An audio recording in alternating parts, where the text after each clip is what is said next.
One of the things that I think is so special about St. Joe's, and I believe one of our founders said this, it's not us, this is God's work. And I do believe that when you're here, everybody believes the same way, that we are all together doing God's work. And in doing so, by bringing other people in who want to be a part of this and perhaps can't afford it, tuition assistance is available to do that for them. And that, I think, is something that not too many places offer that. I know where I'm from, our schools didn't offer that capability, and I think the fact that that's a priority here, that they work all year long trying to grow our annual fund and have this beautiful event once a year solely for the purpose of tuition assistance, is truly unique. It's generous. It is truly showing the likeness of Christ through the actions that they do. You know, what the gala does, what any fundraiser does, is ultimately it should serve the mission of the school. And I think St. Joe's does have a very unique mission. It's a school that I don't know would ever set out to be that way, but is very, very ecumenical, which stems from its Catholicism. It's deeply rooted in the Catholic faith. I think it's interesting that a few decades ago, when now St. John Paul II was in Colombia, one of the hallmarks of his homily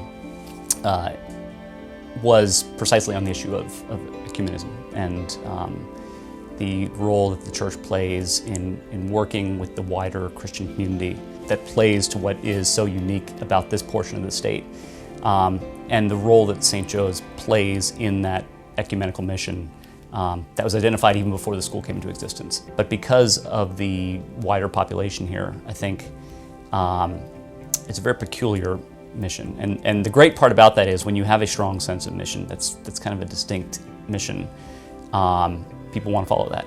And the proposal that we have, I think, is an exciting proposal. And it's something I believe in when I get up in the morning and I get here. At the heart of St. Joseph's is a family that'll support you, because everyone here is so supportive. All the teachers are, all the students are. No one here wants to see you fail.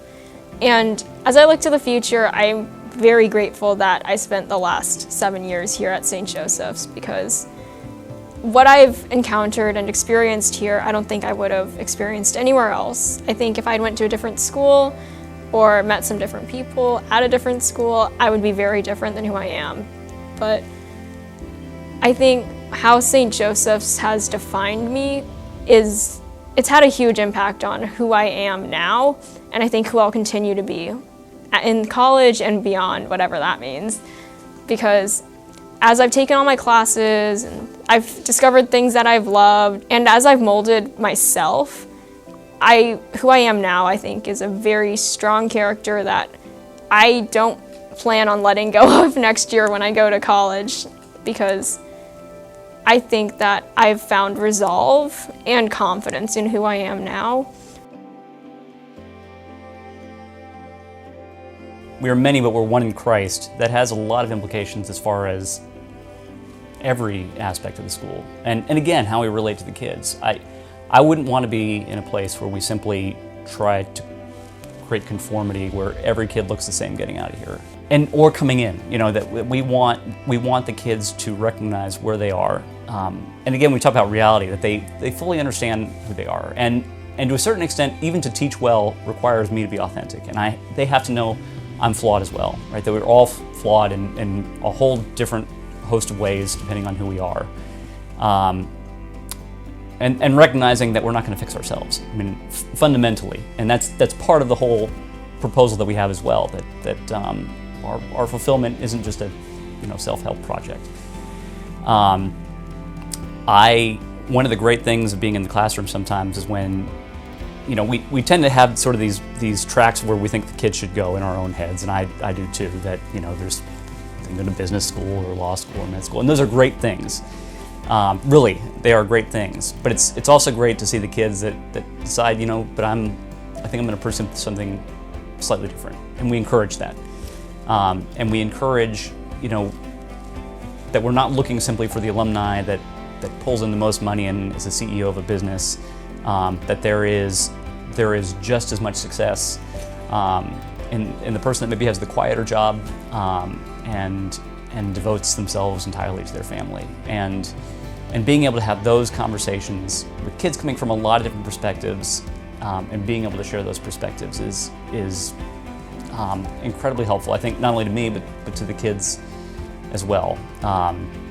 We want the kids to freely choose the life that they have. We don't want them to simply conform to whatever it is we're putting out there. We want them to choose to live, and we hope in a way that corresponds to Christ's call to them. You're always proud of how the event comes together and the fellowship it took to bring it together. But I think at the end of the night, what you're most proud of is that spirit of generosity that you see in that room year after year. It's an amazing feeling. Every year it's different, but it's always wonderful. And it's that little glimpse just for that night that says, wow, God is really working here. And how amazing is that? And it just makes you want to do more and find a way to say, not forget that moment and continue to find a way to give back and to go home. I always want to go home and tell my kids, this is what it was like tonight. And that's just the one thing that you take from Gala every night, is that spirit of generosity, that spirit of knowing God was here, God is here, He is present.